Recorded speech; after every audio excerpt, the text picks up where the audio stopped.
नमस्कार साथियों, गौरव ज्ञानधारा में आपका स्वागत है। आज हम अधिगम का दूसरा पार्ट पढ़ने जा रहे हैं और इससे पहले हमने अधिगम के जो है सोपान पढ़ चुके हैं, अधिगम की परिभाषाएं शॉर्ट ट्रिक से पढ़ चुके हैं। अब अधिगम का दूसरा पार्ट आज मैं आपके सामने लेके आया हूँ, जिसमें हम अधिगम के प्रकार और अधिगम को प्रभावित करने वाले कारकों को उदाहरण से समझेंगे। उससे पहले मैं एक बात आपके साथ में करना चाहता हूँ कि अभी मैं देख रहा हूँ यूट्यूब पर भीड़ मची हुई है। किस चीज़ की?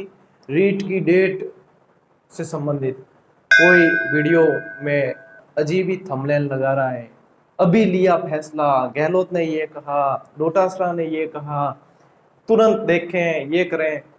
आप सब इस चक्कर में नहीं पड़े।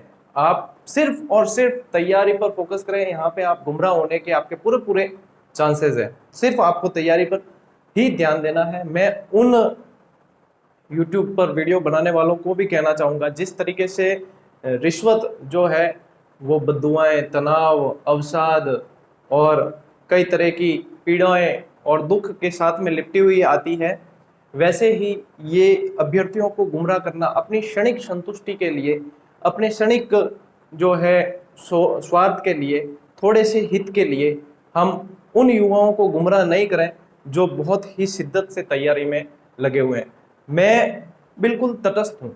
मैं न तो डेट आगे बढ़ने के पक्ष में हूँ और न ही समय पर होने के। मैं तो चाहता हूँ सिर्फ अभ्यर्थियों की तैयारी बहुत ही अच्छे से हो जाए और वो जब भी एग्जाम दें तब बहुत ही अच्छे से उनका एग्जाम हो और उन्हें निश्चित तौर पर सफलता मिले। मैं आप सबको ये कहना चाहूँगा, आप इस चक्कर में नहीं उलझे। ऐसी यदि कोई न्यूज बिल्कुल सही आएगी तो ठोक बजाकर जो न्यूज होगी और जो सूचना आप तक बिल्कुल सही तरीके से पहुंचनी चाहिए कि बिल्कुल ठोक बजाकर जो सही निकलेगी वो मैं आपको दे दूंगा। तो आप बिल्कुल ही इसमें बार बार नहीं देखें और बार बार समय व्यर्थ नहीं करें अपना। ये पिक पॉइंट है तैयारी का और इसमें तैयारी में ही लगे रहें। अब अपन अधिगम की ओर चलते हैं। इस पार्ट को शेयर करना आप लोगों की जिम्मेदारी है। आपको ऐसे ही क्लासेस मिलती रहेगी चैनल पर, जैसे यथासंभव होता है मैं डालने की कोशिश करता रहता हूं। अब चलते हैं अधिगम। अधिगम के प्रकार। वैसे तो यहाँ से प्रश्न कम बनता है, अधिगम के सिद्धांतों से प्रश्न ज्यादा बनता है, लेकिन कम बनता है इसका मतलब ये नहीं हम एग्जामिनर के माइंड को पहले ही जज नहीं कर सकते। क्या पता सभी सिद्धांत पढ़ने में लगे पड़े और प्रश्न एग्जामिनर यहाँ से बना दे, फिर हम कहें कि हमने तो इस तरफ ध्यान ही नहीं दिया। तो थोड़ा थोड़ा ध्यान देते हुए इस तरफ चलेंगे और इसको समझते हैं। तो देखिए, अधिगम के 3 प्रकार हैं। अधिगम के कितने प्रकार हैं? 3 प्रकार हैं। अधिगम का पहला जो प्रकार है वो है संज्ञान मूलक या मानसिक प्रत्यक्षात्मक या विचारात्मक। कोई भी ऑप्शन आ सकता है, संज्ञान मूलक, मानसिक प्रत्यक्षात्मक या विचारात्मक अधिगम। दूसरा जो प्रकार है वो है गत्यात्मक क्रिया या कार्य द्वारा अधिगम। तीसरा है भावात्मक या संकल्पनात्मक। अब इसको थोड़ा थोड़ा सा डिटेल में समझते हैं अपन कि ये क्या चीज है। जैसा इनका नाम है वैसा ही इनका काम है। सबसे पहले लिखा हुआ है संज्ञान मूलक और मानसिक प्रतीक्षात्मक, यानी कि ये मस्तिष्क से रिलेटेड है। इसमें अपन को गतिविधि कुछ भी नहीं करनी है या गतिविधि से इसमें सीखना नहीं होता है। इसमें जो सीखना होता है वो तथ्यात्मक होता है। कैसा होता है? तथ्यात्मक। जो तथ्य होते हैं उन्हीं के द्वारा हमें जानकारी मिलती है, या फिर इसे आप कह सकते हैं कि ये थ्योरी से संबंधित होता है, थ्योरेटिकल होता है। ये पूरा का पूरा थ्योरी से संबंधित। जैसे तथ्य मिलते हैं वैसा ही ज्ञान होता है, वैसा ही अधिगम होता है। उदाहरण यदि इसकी बात करें, मान लीजिए कि अपने आसपास अपन को पता है कि वायुमंडल है, वायुमंडल में विभिन्न तरह की गैसें हैं, हमें ऑक्सीजन की जरूरत है, हम ऑक्सीजन लेते हैं। तो ऐसा है क्या कि हम ऑक्सीजन लेते हैं तो वायु जो हवा में मिली हुई नाइट्रोजन और कार्बन डाइऑक्साइड को हमारे नाक के यहाँ पर कोई छलनी लगी हुई है जो छान कर ले लेता है? ऐसा नहीं है।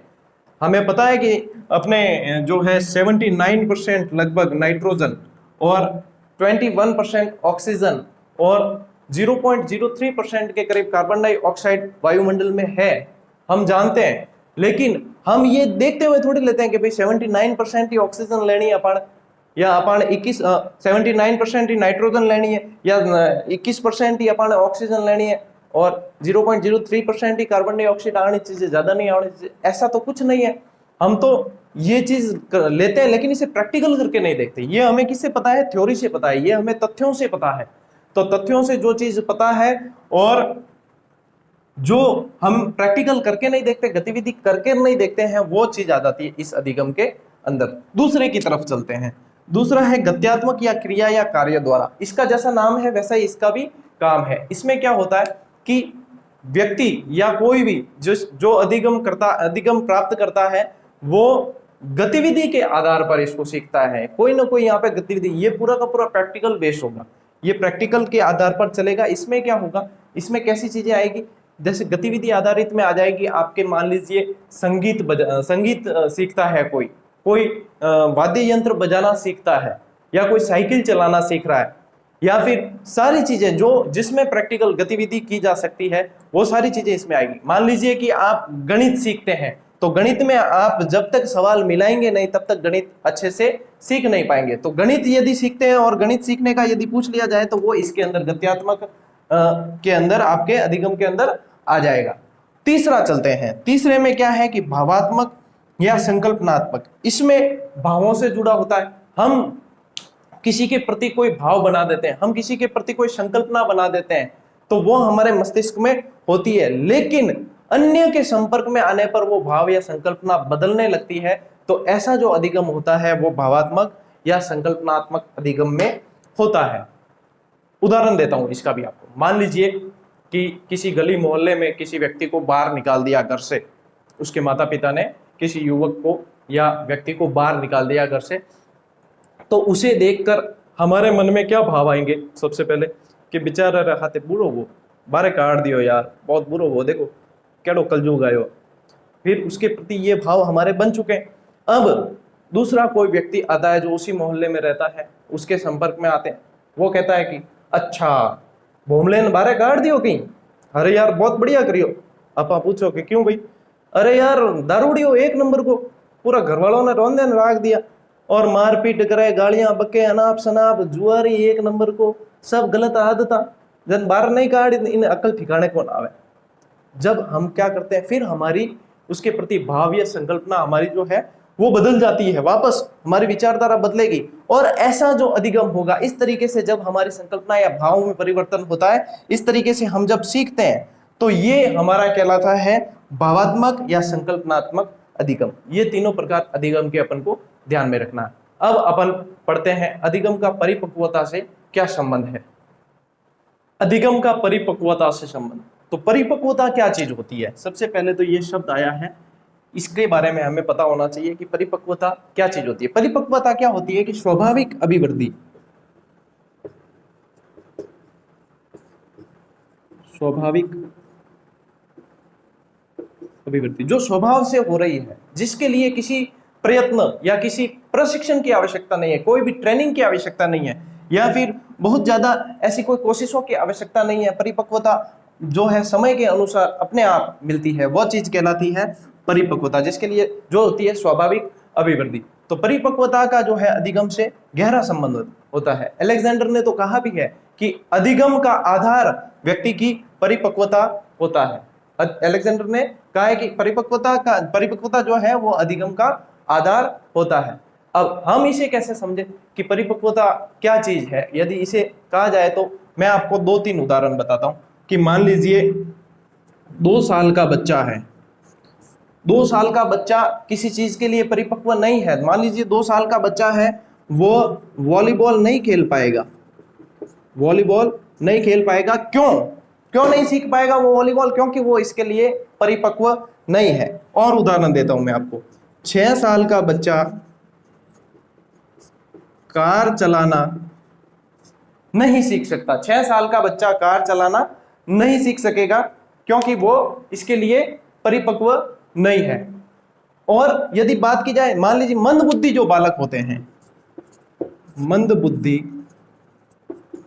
बालक जो होते हैं, वो वाद विवाद प्रतियोगिता जो होती है उसमें नहीं जीत सकते या उसमें भाग नहीं ले सकते, क्योंकि उनका मानसिक स्तर इसके लिए परिपक्व नहीं है। तो यहाँ पर ये चीजें किससे काम करती है कि परिपक्वता के ऊपर काम करती है। जो नवजात जो होता है ना, नया बच्चा जो जन्म लेता है, नवजात का उठना, बैठना, चलना, फिर भागना, दौड़ना, ये सब परिपक्वता के उदाहरण है। समय के साथ में वो इन्हें अपने आप सीखता है, लेकिन सीखता है तो फिर परिपक्वता का संबंध अधिगम से है। तो इसके लिए विशेष कोई प्रयत्न की बिल्कुल ऐसे जरूरत नहीं है कि इसे अब ये खड़ा होना है, इसको सीखना है, यानी कि किसी ट्रेनर को बुलाना पड़ेगा अब जो इसे एकेडमी में डालना पड़ेगा, जो इसे खड़ा होना सिखाएगा, या इसको कोई ऐसी संस्था ज्वाइन करानी पड़ेगी जो इसको चलना सिखाएगी कि एक पैर को ऐसे, एक पैर को ऐसे, बहुत यूं ही चलना खड़े होना सीख जाए। माँ और घर में जो भी बड़ा बहन, चल थई कर थई कर थई कर, यूं थई थई कराता कराता वो तपाक थई कर दे, बिल्कुल चलनो दौड़नो सीख जाए। तो ये होती है अपनी परिपक्वता और परिपक्वता का अधिगम से संबंध। अब आगे बढ़ते हैं और पढ़ते हैं अपन अधिगम की प्रक्रियाएं। अधिगम की प्रक्रिया में क्या है कि सीखने की हर किसी की अलग अलग प्रक्रिया होती है। इसके अधिगम के वैसे कह दी जाए तो दो प्रक्रिया होती है इसमें। एक तो होता है आपके बैंकिंग मॉडल सीखने का, एक तो होता है बैंकिंग मॉडल, एक होता है रचनावादी मॉडल या प्रक्रिया, आप कह सकते हैं, मॉडल भी कह सकते हैं, प्रक्रिया। ये जो होता है ये प्रोग्रामिंग, इसे कहते हैं प्रोग्रामिंग मॉडल, ठीक है ना। बैंकिंग मॉडल में ज्यादातर क्या चीज होती है, रटना, ऐसे कैसे रट्टा मारना। थे भी देखो कोई थर्ड पार्टनर वे या कोई एडो पढ़न वालों वे जो रीड की तैयारी करें, वो बैठो बैठो यूं रट्टा मारे, बिल्कुल ही उसको समझने की कोशिश नहीं करता है, जैसा लिखा हुआ है वैसा का वैसा रट्टा मारता है। इसमें क्या करता है छात्र कि किताबों के अंदर एक ज्ञान का जो उसे ढेर मिल जाता है, उस ढेर को उठाकर ऐसे का ऐसे दिमाग में रख देता है और फिर ये दिमाग में से ऐसे का ऐसे ले जाकर परीक्षा हॉल में उतार देता है। इसे कहते हैं बैंकिंग मॉडल। एक व्हाट्सएप पर और एक आता भी है, एक वीडियो मैंने देखा था फनी थोड़ा सा, जिसमें वो बच्चा ले लेकर पूरी ऐसे डाल रहा है अपने दिमाग के अंदर। क्या शानदार तरीका है। ऐसा यदि कोई तोड़ मिल जाए कि ऐसे दुबा भर और गालदा अपार दिमाग में और बिल्कुल ही याद हो जाए तो बस चाहिए कहीं और कोई नहीं चाहिए, भगवान एडी मेहरबानी करते तो और दूसरी कोई चीज चाहिए कौन। रचनावादी मॉडल में क्या होता है कि वह हर एक पहलू को समझने की कोशिश करता है, वह इससे संबंधित अन्य स्रोतों से जानकारी जुटाने की कोशिश करेगा, वो इसको बिल्कुल अच्छी तरीके से परखेगा और उसके लिए अलग अलग गतिविधियां करेगा। ये सारी चीजें करके वो सीखता है, वो आती है आपके रचनावादी मॉडल के अंदर। तो ये थी, इसको शॉर्ट में ही अपन समझते हैं कि ये चीज ऐसी होती है। अब इसमें एक चीज अपन समझते हैं, अधिगम की प्रक्रियाएं तो हो गई, अपने अधिगम की अवस्थाएं। अधिगम की अवस्थाएं ये छोटे छोटे से हैं, फिर अपन प्रभावित करने वाले कारक की तरफ चलेंगे। अधिगम की अवस्थाएं, अधिगम की 3 अवस्थाएं होती हैं। 3 कौन सी? तो प्रारंभिक, 1 नंबर हो गई प्रारंभिक, 2 नंबर हो गई मध्य और तीसरी हो गई अंतिम अवस्था। ठीक है, ये 3 अवस्थाएं होती है। ये अधिगम यानी कि सीखने की अवस्थाएं, इसे आप शैशवावस्था, बाल्यावस्था, किशोरावस्था से नहीं जोड़े, वो चीजें अलग है। ये सीखने की अवस्थाएं। अब इसमें क्या होता है कि प्रारंभिक जो अवस्था होती है उसमें कहा जाता है कि सीखने की गति बहुत ही तेज होती है, इसमें व्यक्ति जल्दी सीखता है, तेजी से सीखता है। तो यहाँ पर लेकिन किसी किसी के लिए यह जरूरी भी नहीं है, यह चीज जरूरी भी नहीं है, प्राय होती है लेकिन जरूरी नहीं है। तो यहाँ पर स्टर्ट व ऑर्डन ने यह चीज कही भी है कि प्रारंभिक अवस्था में वह अंतिम अवस्था के मुकाबले तेजी से और जल्दी सीखता है। यह चीज आप ध्यान में रखें। अब मध्य अवस्था में क्या होता है? मध्य अवस्था में विचलन होता है। मध्य अवस्था में कई ऐसी चीजें होती है, जैसे मान लीजिए कोई घबराहट होना, जी मचलना, ऐसी कोई समस्या आ जाती है, सिर दर्द होना, बेचैनी होना, चिंता, तनाव। इस वजह से क्या है, उन्नति यहाँ पर हो जरूरी नहीं है और यहाँ पर थोड़ी सी जो है वो धीमे पड़ जाती है। जो सीखने की जो गति है वो थोड़ी सी धीमे पड़ जाती है। और फिर अंतिम अवस्था जब आती है तो अंतिम अवस्था में आप जब सीख जाएंगे, काफी चीजें आप सीख लेंगे अंतिम अवस्था में, फिर आपके एक पठार आ जाएगा। सीखने में क्या आ जाएगा? पठार आ जाएगा। वहां पर क्या होगा कि आपने सीखा तो बहुत कुछ है, लेकिन आपको लगेगा कि मेरे सीखने की गति जो है वो बिल्कुल रुक गई है या फिर बिल्कुल धीमे हो गई है। अब मैं इतना नहीं सीख पा रहा हूँ जितना मैंने शुरू किया था तब सीख पा रहा था। ये चीजें आप कंपटीशन की तैयारी कर रहे हो, आपके साथ में हो रही है अभी भी ये चीज, तो ये देख लीजिए, ये तो मतलब सिद्ध की हुई चीजें हैं कि ये चीज तो होती है, तो इसमें घबराना नहीं है, ये चीजें होती है। यहाँ पर ऐसा लगता है कि उन्नति की जगह हम क्या है, अवनति की ओर बढ़ रहे हैं, अब हम सीख नहीं पा रहे हैं। तो ये सीखने की अवस्थाएं हैं और ये सीखने की प्रक्रिया है, यदि हम सही तरीके से चल रहे हैं तो ये हमारे साथ में होता है, और इन चीजों को ध्यान में रखना जरूरी था, इसलिए इसको पढ़ लिया। अब हम अधिगम के मुख्य टॉपिक की तरफ चलते हैं, अधिगम को प्रभावित करने वाले कारक। तो अधिगम को प्रभावित करने वाले कारकों में मुख्य मुख्य जो आ जाते हैं उन्हें पहले एक बार सीधा पढ़ लेते हैं, फिर मैं आपको समझाता हूं इसमें। सबसे पहला और सबसे मुख्य जो है वो आपकी बुद्धि है, उसके बाद स्वास्थ्य, उम्र भी प्रभावित करते हैं, अभिक्षमताएं यानी कि एप्टीट्यूड प्रभावित करती है, अभिवृत्ति और एटीट्यूड एप्टीट्यूड और एटीट्यूड दोनों में अंतर है, ये प्रभावित करते हैं, परिणाम और प्रगति का ज्ञान प्रभावित करता है, सीखने की विधि प्रभावित करती है कि अपन किस विधि से सीख रहे हैं, अध्यापक की संप्रेषण योग्यता, जो अध्यापक जी हैं उनकी संप्रेषण योग्यता कैसी है वो प्रभावित करते हैं, और अध्यापक जी का विषय पर अधिकार है यह प्रभावित करते हैं। कैसे प्रभावित करते हैं इन्हें समझते हैं। बौद्धिक स्तर या बुद्धि सबसे ज्यादा प्रभावित करती है, क्योंकि हम देखेंगे कि सामान्य बुद्धि वाले और तीव्र बुद्धि वाले मंद बुद्धि बालकों की अपेक्षा बहुत ही तेजी से सीखेंगे और ज्यादा समय तक याद रख पाएंगे। हम देखते हैं कई हमारे भी देखते हैं कि ये तो बहुत जल्दी याद कर लेता और इसे याद भी बहुत समय तक रहता है, ये तो कि बहुत ही अच्छा पढ़ने वाला है, इसका सिलेक्शन पक्का हो जाएगा, हमारा भी पक्का होगा, ऐसा ही मानकर चलना है, ठीक है, तभी जाकर सिलेक्शन होगा। तो ये बुद्धि का जो स्तर होता है,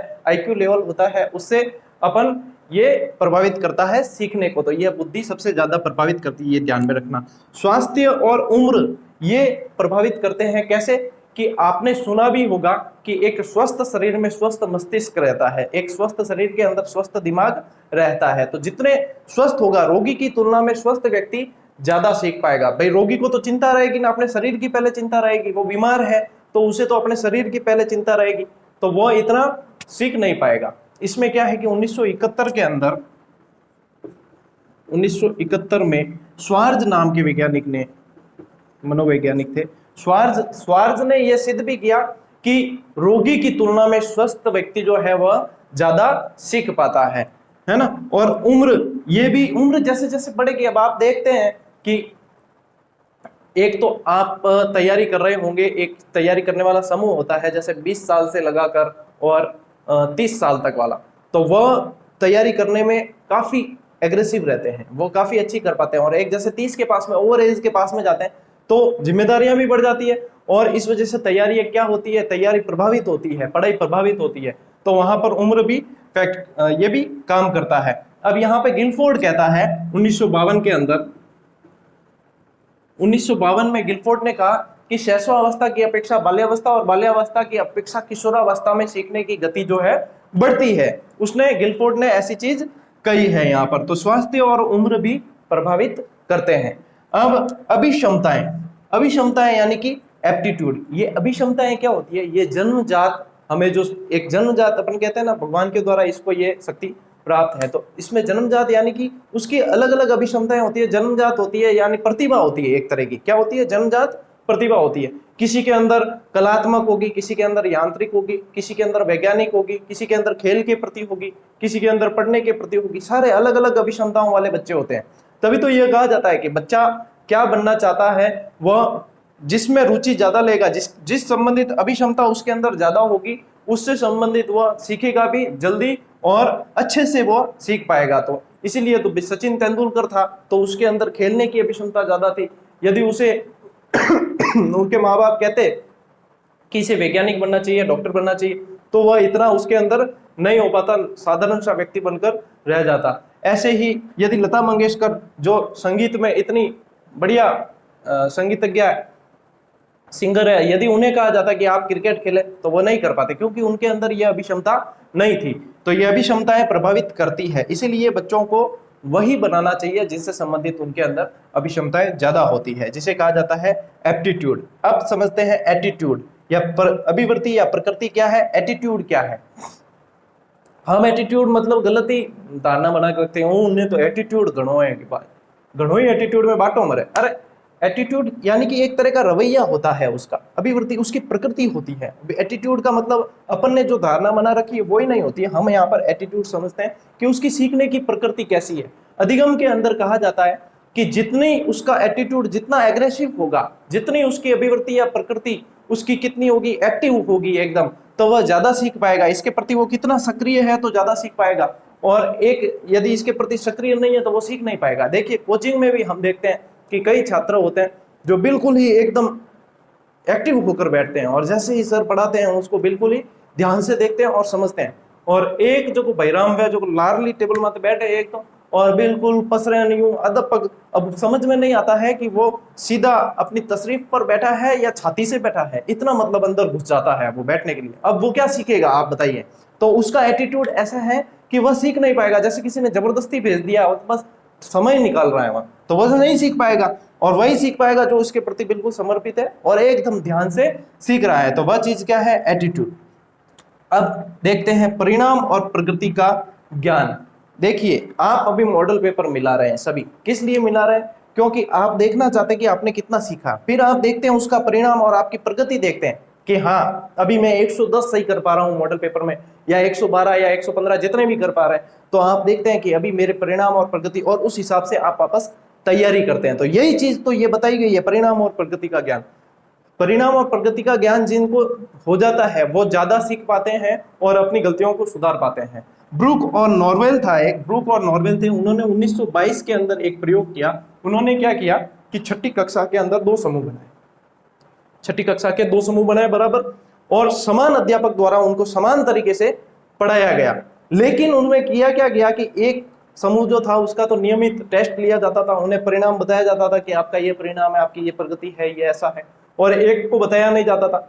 फिर बाद में वो साल भर बाद देखते हैं कि इनमें जिनको परिणाम और प्रगति का ज्ञान करवाया गया था, उन्हें बताया गया था, वो तो सीखने में बहुत आगे निकल गए और बहुत कुछ उन्होंने सीख लिया, लेकिन जिनको नहीं करवाया गया था वो पीछे रह गए। तो यहाँ पर ये चीज इन्होंने करके भी देखी और ये बता दिया कि ये इसके अंदर अधिगम के अंदर ये चीज लागू होती है।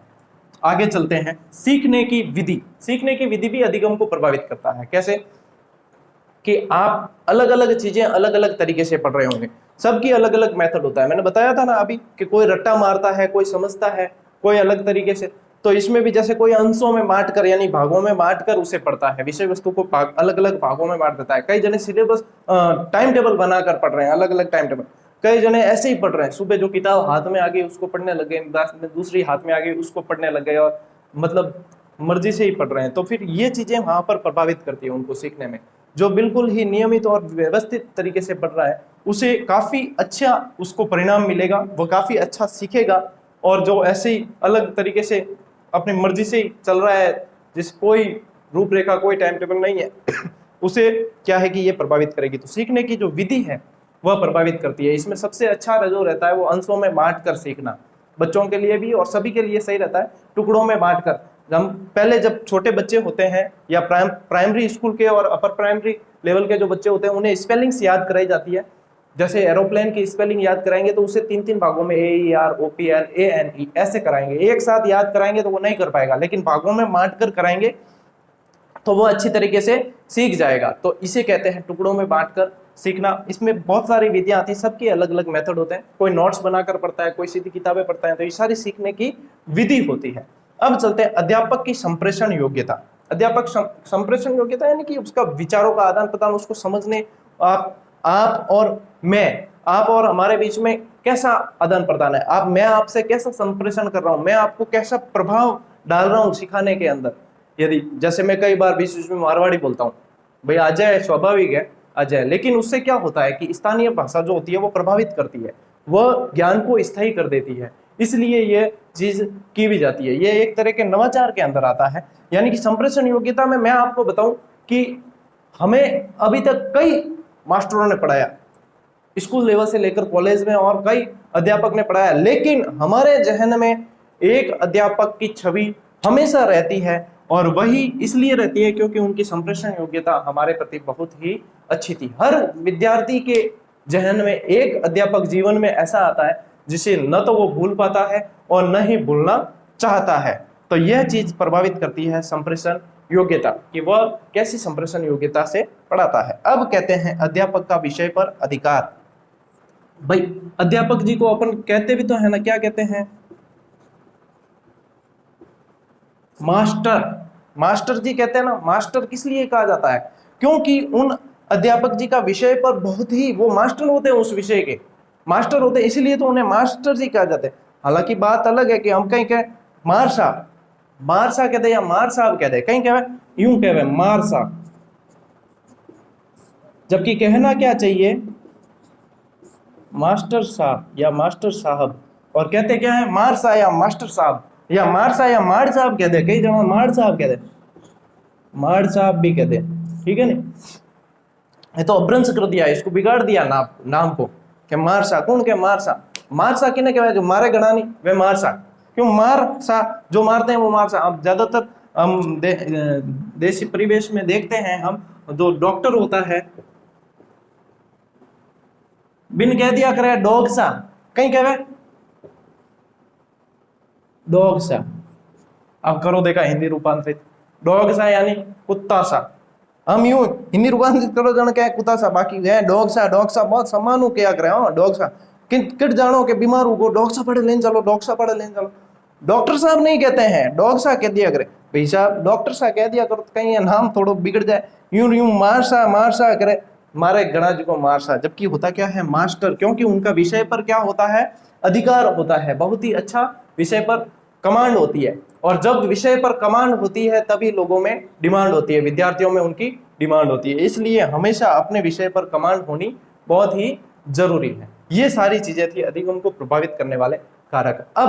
अब ना अगला जो पार्ट अधिगम का आने वाला, उसमें हम अधिगम के सिद्धांत शुरू करने वाले हैं। सबसे पहले थॉर्नडाइक, फिर पावलो, ऐसे करके, और अपन सारे सिद्धांत बहुत सारे उदाहरण के साथ में, और जो एग्जाम में पूछे जाते हैं उन्हीं उदाहरणों के साथ में अपन पढ़ते हुए चलेंगे। कल मैं एक कोशिश करूंगा आपके लिए कि एसएसटी का सिलेबस जो है बहुत ही लेंथी है, और उसमें क्या क्या इंपॉर्टेंट है, कहाँ वेटेज ज्यादा रहता है, कहाँ से प्रश्न ज्यादा बनते हैं, कहाँ से नहीं बनते हैं, उससे संबंधित एक वीडियो आप तक पहुंचाने की कोशिश करूंगा। और न्यूज के चक्कर में आप पढ़ना बंद कर दीजिएगा, पढ़ाई पर फोकस रहें।